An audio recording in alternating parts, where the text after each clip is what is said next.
ದುನಿಯಾ ವಿಜಯ್ ಅವರು ಸ್ಟೋರಿ ಚೆನ್ನಾಗಿ ಮಾಡಿದ್ದಾರೆ. ಆಕ್ಟಿಂಗು ಸೂಪರ್ ಇದೆ. ಆದರೆ ಕರ್ನಾಟಕದ ಜನತೆಗಳು ಅಭಿಮಾನಿಗಳು ಯಾರದೇ ಅಭಿಮಾನಿ ಆಗಲಿ, ರವಿಚಂದ್ರನ್ ಅಭಿಮಾನಿ ಆಗಲಿ, ಸೂರಜ್ ಕುಮಾರ್ ಅಭಿಮಾನಿ ಆಗಲಿ, ದರ್ಶನ್ ಅಭಿಮಾನಿಗಳು ಆಗಲಿ, ಎಲ್ಲರೂ ಕನ್ನಡ ಫಿಲಂನ ಹಳ್ಳಿ ಸ್ಟೋರಿ ಚೆನ್ನಾಗಿದೆ ಕೂತ್ಕೊಂಡು ನೋಡ್ಬೇಕು ಅಂತ ನಮ್ಮ ಅಭಿಮಾನಿಗಳಿಗೆ, ನಾನು ಕುಣಿಗಲ್ಲಿಂದ ಬಂದಿದ್ದೀನಿ, ಎಡವಣೆ ಇನ್ನು ನೋಡಕ್ಕೆ ಬಸ್ ಚಾರ್ಜ್ ಹಾಕೊಂಡು ಊರಿಂದ ಬಂದಿದ್ದೀನಿ. ಸ್ಟೋರಿ ಚೆನ್ನಾಗಿದೆ, ಆಕ್ಟಿಂಗ್ ಚೆನ್ನಾಗಿದೆ. ಭವನ ಮೇಡಮ್ ಅವರೆಲ್ಲ ಚೆನ್ನಾಗಿ ಮಾಡಿದ್ದಾರೆ. ರಾಮರಾವ್ ಭವನ ಮೇಡಮ್ ಅವರು ಆಕ್ಟಿಂಗ್ ಚೆನ್ನಾಗಿ ಮಾಡಿದ್ದಾರೆ. ಸೂಪರ್ ಇದೆ. ಎಲ್ಲ ಬಂದು ನೋಡಬಹುದು. ಸ್ಟೋರಿ ನೋಡ್ತಾ ಇಚ್ಛೆ ಆಗುತ್ತೆ. ಬಂದು ಎಲ್ಲ ನೋಡ್ಬೇಕು ಅಂತ ನಾನು ಶಿವಣ್ಣ ಕೇಳ್ಕೊಂತೀನಿ. ದುನಿಯಾ ವಿಜಯ್ ಸರ್ ಬಗ್ಗೆ ಹೇಳ್ಬೇಕಂದ್ರೆ ಒಂದು ಡೈಲಾಗ್ ಹೇಳಿ ಹೇಳ್ಬಿಡ್ತೀನಿ.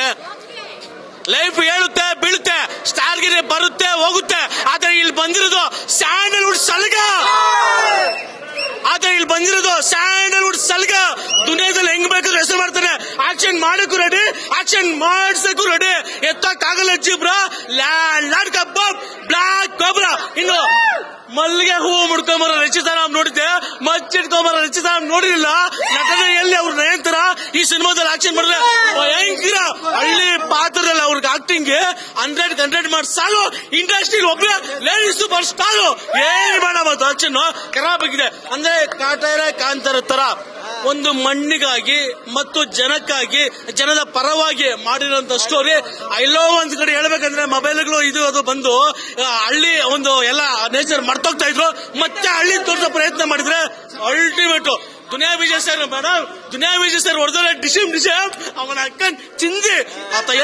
ಆತ ಏನ್ ಮನುಷ್ಯನ ರಾಕ್ಷಸ ಅನ್ಬೇಕು ಆ ಲೆವೆಲ್ ಫೈಟಿಂಗ್ ಹೊಡೆದ್ರೆ ದುನಿಯಾ ವಿಜಯ್ ಸರ್ ಆನ್ಸರ್. ಮತ್ತೆ ಅವ್ರ ಮಗಳು ಮಸ್ತಾಗಿ ಮಾಡಿದಾರೆ ಮೇಡಮ್. ಎಲ್ಲ ಒಂದ್ ಕಡೆ ರಿಯಲ್ ನೋಡ್ದಂಗ ಐತೆ. ಓ ಮೈ ಗಾಡ್ ಮೇಡಮ್ ಹೇಳ್ತಾ ಇಲ್ಲ, ನಮ್ಮ ಎಂಕರೇಜ್ ನೋಡ್ತೀರಾ.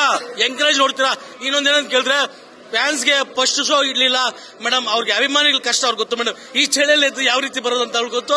ಅದಕ್ಕೊಂದು ಹ್ಯಾಟ್ಸಪ್ ಹೇಳ್ಬೇಕು ಮೇಡಮ್. ಹುಲಿ ಹೊಟ್ಟೆಯಲ್ಲಿ ಹುಲಿನೇ ಹುಟ್ಟಿದೆ. ಮಗಳ ಆಕ್ಟಿಂಗ್ ಮಾತ್ರ ಸಂಪರ್ ಆಗಿದೆ. ಡೈಲಾಗ್ಸ್, ಫಿಲಮ್, ಸ್ಟೋರಿ ಎಲ್ಲ ಚೆನ್ನಾಗಿದೆ. ದುನಿಯಾ ವಿಜಯ್ ಆಕ್ಟಿಂಗ್ ಚೆನ್ನಾಗಿದೆ. ಹುಲಿ ಹೊಟ್ಟೆಯಲ್ಲಿ ಹುಲಿನೇ ಹುಟ್ಟಿದೆ. ತುಂಬಾ ಥ್ಯಾಂಕ್ಸ್ ಮೇಡಮ್. ಇದೊಂದು ಫಿಲ್ಮ್ ಒಂದು ಹಳ್ಳಿ ಸೊಡಗಿನ ಫಿಲ್ಮ್. ಇದರ ಜೊತೆಗೆ ನಮ್ಮ ದೇಶದಲ್ಲಿ ಸ್ವತಂತ್ರಕ್ಕಿಂತ ಮುಂಚೆ ಇರ್ತಕ್ಕಂಥ ಶ್ರೀಮಂತರ ಹಟ್ಟಹಾಸವನ್ನು ಇದರಲ್ಲೇ ನಿರ್ಮಾಣ ಮಾಡಿದ್ದಾರೆ ನಮ್ಮ ದುನಿಯಾ ವಿಜಯರು.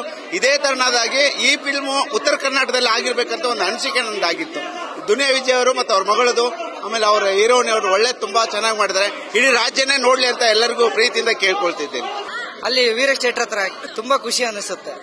ದುನಿಯಾ ವಿಜಯ್ ಕ್ಯಾರೆಕ್ಟರ್ ಒಳ್ಳೆ ರೈತರ ಕುಟುಂಬ ಹೆಂಗಿದೆ, ಹೆಂಗಪ್ಪ ಹಿಂದುಳಿದ ಕಾಲದ್ದು ಜನ ಹೆಂಗ ನಡ್ಕಂತಿದ್ರು ಹಿರಿಯರಿಗೆ, ಹಾಗೆ ಈ ಮೂವಿಯಲ್ಲಿ ಅದೇ ತರ ಇದೆ. ತುಂಬಾ ಚೆನ್ನಾಗಿದೆ. ಅವ್ರ ಮಗಳು ಕೂಡ ತುಂಬಾ ಚೆನ್ನಾಗಿ ಮಾಡಿದ್ದಾರೆ. ಮೂವಿ ಮಾತ್ರ ಫಸ್ಟ್ ಹಾಫ್ ಮುಗೀತು, ತುಂಬಾ ಚೆನ್ನಾಗಿದೆ. ರೈತರ ಬಗ್ಗೆ ಇದೆ. ಬೆಂಕಿ ನಮ್ಮ ಬಾಸ್ ಫಸ್ಟ್ ಅವತಾರದಲ್ಲಿ ಅದು ಇಂಥ ವಯಸ್ಸು ಗೆಟಪ್ ಹಾಕೊಂಡು ತುಂಬಾ ಚೆನ್ನಾಗಿ ಮಾಡಿದ್ದಾರೆ. ಅವ್ರಿಗೆ ಏಜೇ ಆಗಿಲ್ಲ, ಬಟ್ ಆದ್ರೆ ಗೇಸ್ ತರ ತುಂಬಾ ಚೆನ್ನಾಗಿ ಆಕ್ಟಿಂಗ್ ಮಾಡಿದ್ದಾರೆ. ಬೇರೆ ಲೆವೆಲ್ ಅನ್ಕೋ ಸಿನಿಮಾ ಮಾತ್ರ ತುಂಬಾ ಚೆನ್ನಾಗಿ. ಬಡವರ ಬಗ್ಗೆ, ರೈತರ ಬಗ್ಗೆ ಇಷ್ಟು ದಿನದಿಂದ ಒಂದು ಚೆನ್ನಾಗಿರೋ ರೈತರ ಬಗ್ಗೆ ಮೂವಿನ ಬಂದೇ ಇಲ್ಲ. ಅರ್ಧ ಹಾಫ್ ಆಗೈತೆ, ಇನ್ನು ಅರ್ಧ ಹಾಫ್ ನೋಡ್ಬೇಕು. ತುಂಬಾ ಚೆನ್ನಾಗಿದೆ ಮೂವಿ ಮಾತ್ರ. ಎಕ್ಸ್ಪೆಂಟ್. ಜೈ ದುನಿಯಾ ವಿಜಯ್ ಬಾಸ್ ಜೈ. ನಾವು ಹೊಸಪೇಟೆಯಿಂದ ಬಂದಿದ್ದೀವಿ, ತುಂಬಾ ದೂರದಿಂದ ಬಂದಿದ್ದೀವಿ. ಅದು ಮೇನ್ ಆಕ್ಟಿಂಗ್ ನೋಡಿ, ಅವ್ರಂತ ಆಕ್ಟಿಂಗ್ ಏನು ಸೂಪರ್ ಆಕ್ಟಿಂಗ್. ಕಣ್ಣಲ್ಲಿ ನೀರೇ ಬರುತ್ತೆ ಅವ್ರ ಎಮೋಷನಲ್ ಸೀನ್ಗೆ. ತುಂಬಾ ಚೆನ್ನಾಗಿ ಮಾಡ್ತಾರೆ. ನಾವು ನನಗೆ ಅವರು ಇನ್ನ ಡೈಲಾಗಿನ ಬಂದಿಲ್ಲ, ಮುಂದೆ ಬಂದಾಗ ಹೇಳ್ತೀನಿ. ತುಂಬಾ ಚೆನ್ನಾಗಿದೆ ಮೇಡಮ್. ತುಂಬಾ ಚೆನ್ನಾಗಿದೆ ಮೂವಿ. ಎಲ್ರು ಥಿಯೇಟರ್ಗೆ ಬಂದ್ ನೋಡಿ. ಕನ್ನಡ ಸಿನಿಮಾನ ಬೆಳೆಸಿ. ನಿಜವಾಗ್ಲು ತುಂಬಾ ರೈತರಿಗೋಸ್ಕರ ಮಾಡಿರೋ ಮೂವಿ. ಫಸ್ಟ್ ಹಾಫ್ ಅಂತೂ ಅಲ್ಟಿಮೇಟ್ ಆಗಿದೆ. ಈ ಸೆಕೆಂಡ್ ಹಾಫ್ ಇವಾಗ ಸ್ಟಾರ್ಟ್ ಆಗುತ್ತೆ, ನೋಡ್ಬೇಕು. ತುಂಬಾ ಚೆನ್ನಾಗಿದೆ, ಚೆನ್ನಾಗಿ ಮೂಡ್ ಬಂದಿದೆ. ಎಲ್ರು ಆಕ್ಟಿಂಗ್ ಸೂಪರ್ ಆಗಿದೆ. ಮ್ಯೂಸಿಕ್, BGM ಎಲ್ಲ ಸಖತ್ತಾಗಿದೆ. ಎಲ್ರು ಥಿಯೇಟರ್ಗೆ ಬಂದ್ ನೋಡಿ. ಎಲ್ರು ಶುಭ ಹಾರೈಸಿ ಕನ್ನಡ ಮೂವಿನ ಗೆಲ್ಸಿ. ಜೈ ದುನಿಯಾ ವಿಜಯಣ್ಣ. ಇನ್ನೊಂದು ಪೈರಸಿ ಮಾತ್ರ ದೇವರಾಣೆಗೆ ಮಾಡಬೇಡಿ. ಪೈರಸಿ ಎಲ್ಲ ಮಾಡಿದ್ರೆ ಪೊಲೀಸ್ ಕಮೆಂಟ್ ಪಕ್ಕ ಹೋಗುತ್ತೆ.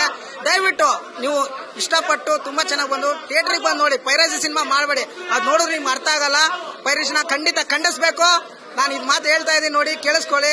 ದಯವಿಟ್ಟು ಪೈರಸಿ ಮಾತ್ರ ಮಾಡಬೇಡಿ. ಸಿನಿಮಾ ಥಿಯೇಟರ್ಗೆ ಬಂದು ನೋಡಿ, ಜನ ನೋಡಿ, ಬಾಸ್ನ ಬೆಳೆಸಿ. ಜೈ ದುನಿಯಾ ಜೈ ಬಾಸ್. ಈ ಸಿನಿಮಾ ನೋಡ್ತಾ ಇದ್ರೆ ನಮಗೆ ಇಂದಿನ ನಮ್ಮ ಪೂರ್ವಕರ ಇತಿಹಾಸ ನೆನಪಾಗುತ್ತೆ. ಅದೇ ರೀತಿಯಾಗಿ ನಾವು ಶೋಷಿತ ಸಮಾಜದಲ್ಲಿರ್ತಕ್ಕಂಥ ಹೋರಾಟಗಾರರು ಇವತ್ತು ಲ್ಯಾಂಡ್ ಚಿತ್ರ ಮೂಲಕ ಇವತ್ತೇ ನಮ್ಮ ಇತಿಹಾಸ ನಮ್ಮ ಶೋಷಿತರು ಏನು ಹಿಂದಕ್ಕ ಏನಪ್ಪ ಅನುಭವಿಸಿದ್ರು ಅವೆಲ್ಲ ಭೂ ರೈತರು ಮತ್ತೇನಪ್ಪ ಕಾರ್ಮಿಕರು ಕೂಲಿಗಳು ಅಂತೇಳಿ ನಮ್ಮನ್ನೆಲ್ಲ ಹೇಳಿಸಿದ್ರು ಆ ಒಂದು ಎಲ್ಲ ಸನ್ನಿವೇಶಗಳನ್ನು ಲ್ಯಾಂಡ್ ಚಿತ್ರದಲ್ಲಿ ದುನಿಯಾ ಸರ್ ಮಾಡಿದ್ದಾರೆ. ಇವತ್ತು ಶೋಷಿತರ ಪರವಾಗಿ ಮಾಡಿರ್ತಕ್ಕಂಥ ಸಿನಿಮಾ ಈ ದೇಶದಲ್ಲಿ ಶೋಷಿತರ ಪರವಾಗಿ ಮಾಡಿರ್ತಕ್ಕಂಥ ದುನಿಯಾ ಅವರಿಗೆ ಜಯವಾಗಬೇಕು. ಈ ಚಿತ್ರವನ್ನು ಯಾವುದೇ ರೀತಿಯ ಪೈರೇಸ್ ಮಾಡಬೇಡಿ. ಕಾರ್ಟರ್ ನಂತರ ಇವತ್ತು ಶೋಷಿತರ ಪರವಾಗಿ ಮಾಡಿರ್ತಕ್ಕಂಥ ಯಾವ್ದಾದ್ರು ಚಿತ್ರ ಇದ್ರೆ ಅದು ಲ್ಯಾಂಡ್ ಚಿತ್ರ ಮತ್ತು ದುನಿಯಾ ವಿಜಯ್ ಸರ್ ಅಂತ ಹೇಳಿ ಸಂದರ್ಭ ಹೇಳಕ್ ಇಷ್ಟಪಡ್ತೀನಿ. ಈ ಚಿತ್ರ ಶತದಿನೋತ್ಸವ ಆಚರಿಸಬೇಕು. ಅದೇ ರೀತಿಯಾಗಿ ಈ ಚಿತ್ರ ಒಂದು ಸೂಪರ್ ಹಿಟ್ ಆಗಿದೆ. ಇವತ್ತು ಬ್ಲಾಕ್ ಬಸ್ಟರ್ ಹಿಟ್ ಅಂತ ಹೇಳಿ ಹೇಳಕ್ ಇಷ್ಟಪಡ್ತೇನೆ. ಜೈ ಭೀಮ್.